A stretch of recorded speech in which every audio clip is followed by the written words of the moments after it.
Well, here we are with Art from Perseverance Theater, and we're going to talk about the season we have and the season we will soon see. So what's coming up with you guys?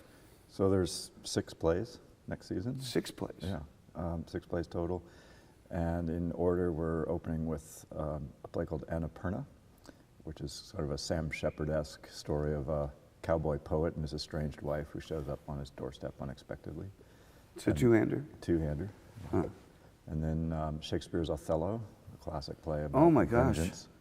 And then we'll revive Arlisha Jones and Michael Haney's adaptation of A Christmas Carol. Oh God, loved with it. a few little tweaks and additions for, you know. Like an entire set. Year. Yeah, a few more set pieces, a little more music, that kind of thing.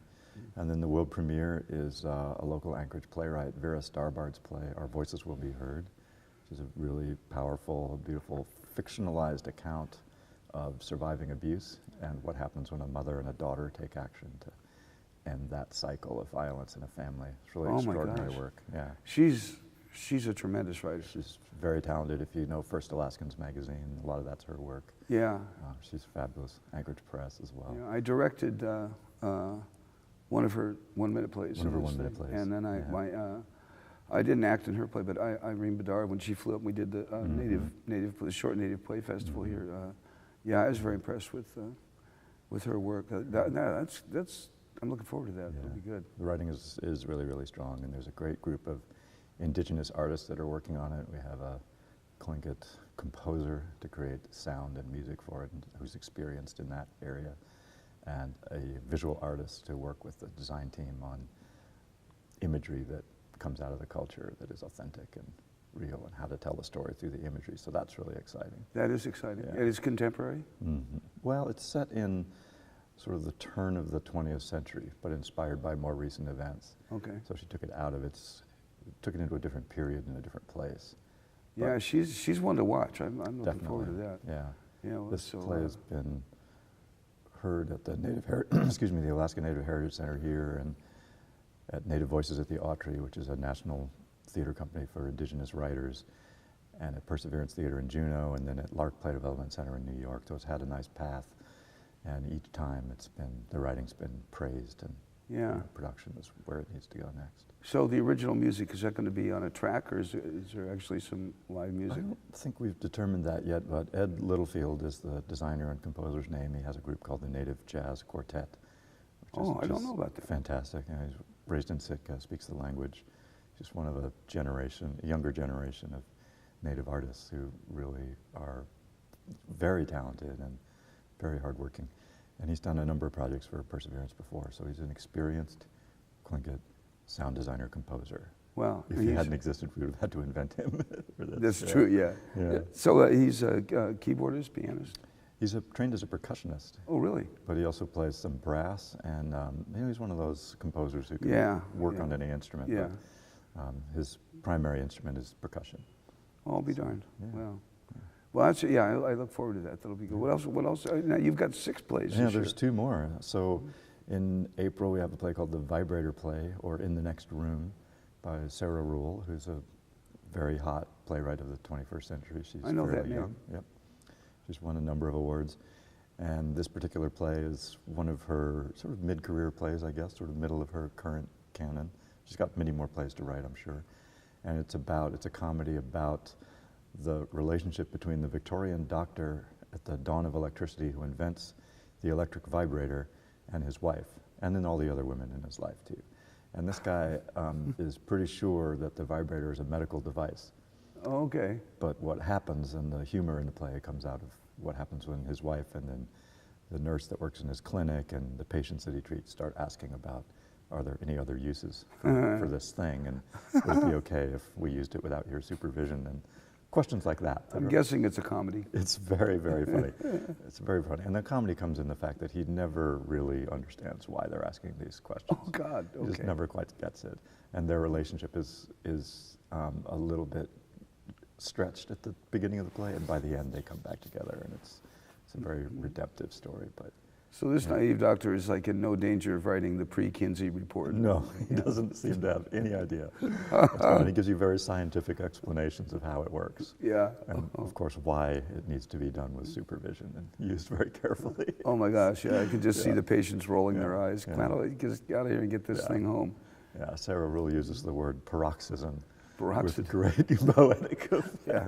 This is great. So you got one more? And then there's one more. There's a musical at the end of the season. So we want a good, strong season finale, and it will be Sweeney Todd. Oh classic. my God. Yeah. Oh my gosh. The story of the demon barber of Fleet Street, Stephen Sondheim's music. And it's a musical that is done sometimes with spectacle in big productions. It's done sometimes by opera companies where the focus is on Sondheim and the quality of the music. And it's also done by theater companies where the emphasis is on storytelling, so that's how we'll do it. Well, there's a couple of different books Yeah. for that show. There are some, there are some different versions. Yeah. Of it. Yeah. So does Perseverance in Juno have a trapdoor? It does not. No. So well, you will. We have very shallow ones, so yeah, it'll be a challenge. So you'll hire some real tiny victims. Yeah, right. Short victims. That's right. Is there a trap here? There's not, but it'll be in the Discovery Theater. So. Oh, and there is a trap. There is trap space there. Oh, boy. Yeah, there's a few options. Oh, the Discovery. Yeah. Oh, you guys should do well with that show. Yeah, it'll be a very fun show to do. And oh my gosh, yeah. really Casting that will be a ball. Who's directing that? His name is Flordolino Lagandino, and he hasn't yet to bring a show to Anchorage because he's been with our company for a long time, but just finished his Master of Fine Arts in directing at Brown University. He has a previous Master of Fine Arts in acting, so he really understands acting well. Wonderful singer. Oh, he is a singer. He's perfect for it. Mm-hmm. So he's able to direct the actors and the music? Mm-hmm. Well, he won't be the musical director, but he understands how music works and is good working with musical directors. And recently he did, about 3 years ago maybe, he did a concert read with the Juno Symphony of this, which was really, really successful. So he's got the play in his head a little bit already. So that's great. So now you're going to do Scrooge primarily in Anchorage, or is it exclusively in Anchorage? Exclusively in Anchorage, so that's an Anchorage-only project. Okay, so you must have stored a lot of the set pieces here with the opera. Right, yeah. Well, there's somewhere else, but the opera helps us out, Great. Yeah, that was a terrific show. Michael coming up to direct it Michael's coming back. And really? Michael and Arlisha are tweaking the writing. Not a lot of big changes, but just some refinements. Yeah. Yeah, we're interested in putting a little more music in it. We think that that's a nice element. And the singing was nice. I mean, just you know, it's always nice when kids begin to sing on stage, and then you go, my gosh, they can really sing. Yeah. You know, and that does, and while not contemporizing the story or not, of course, not changing the elements, she gave it Arlisha gave that play a really fresh look, and it was a lot of fun. She's so talented. Oh God, she really is. She's really just admire her. So what else is up? What's happening with you guys? So you've been with Perseverance for how long now? This next year will be my 8th season. Wow. So I'm looking forward to the anniversary, which is in about 3 more years, the 40th anniversary of the company. Making some plans for that, trying to get some commissioned works going, a couple of musicals in the pipeline, nothing we should really talk about, but because who knows when they'll happen or what they'll be, but that's pretty cool. And a little bit of growth, just trying to manage, the transition to being both a Juno and an Anchorage company. Annapurna next year, the two-hander that's opening the season, will be the first play that runs here in Anchorage first. And the cast is, there's just 2, but 2 actors, one from Anchorage, one from Fairbanks. So that'll be really interesting for the Juno community to have a show that's been reviewed here first. So you've already selected?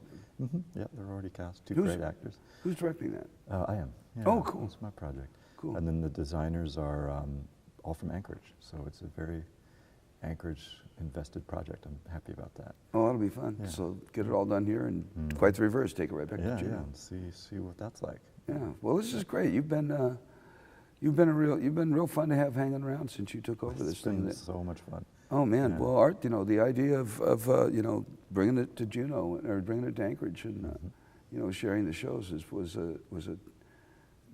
a terrific move. It really made sense just from the mission perspective. The theater's mission has always been statewide, so having the audience be statewide is really helpful. And then the economics of it in the long run are going to really pan out very, very well because the state as a whole is got the capacity to support a strong, probably not a big one, but a strong professional theater company, which can support our actors and commission our playwrights and reach more audiences. It's great. It's a great idea. So the 40-year anniversary coming up. Huh? 40th anniversary, 2018, 2019. My gosh, I had no We're idea trying to that get Molly Smith back for that. Oh, That would God, be I hope great. Molly comes up. Yeah, she's our founder. And oh, she's got to come she's so fierce, yeah. She came for the 30th for a visit, but I'd like her to do a project. Oh, that'd be fun. So we're talking. Yeah. Well, this is all great stuff. I mean, it's always a pleasure to spend some time with you and hear what's going on in your head. Yeah, thanks for this work you guys are doing with this.